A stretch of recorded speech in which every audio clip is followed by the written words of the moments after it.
Monsieur le ministre des Affaires étrangères, avec sa place au Conseil de sécurité de l'ONU, avec son puissant réseau diplomatique, la France pourrait contribuer à renforcer la paix et les liens entre les peuples.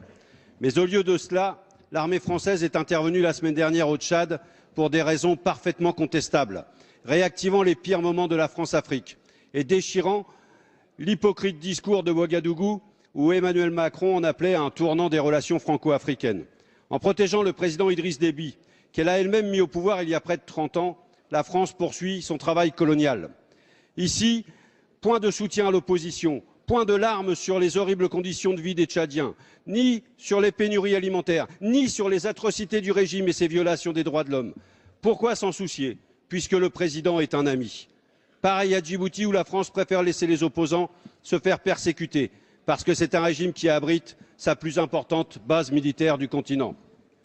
Alors qu'au Cameroun, ou encore à Congo-Kinshasa, notre pays continue de reconnaître les dictateurs malgré des résultats électoraux très contestés.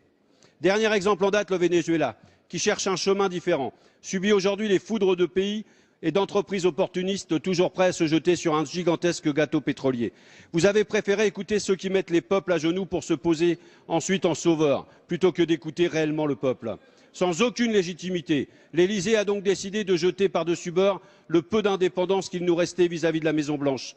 Cela démontre qu'aucun pays n'a le droit de dévier de la tutelle néolibérale. À l'inverse, les plus dociles restent en place éternellement.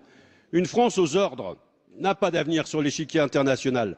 L'heure est venue pour le président Macron d'entendre les attentes du peuple français et de s'appuyer enfin sur ses représentants pour changer la donne. Les députés communistes vous le demandent. Qu'attendez-vous pour agir ?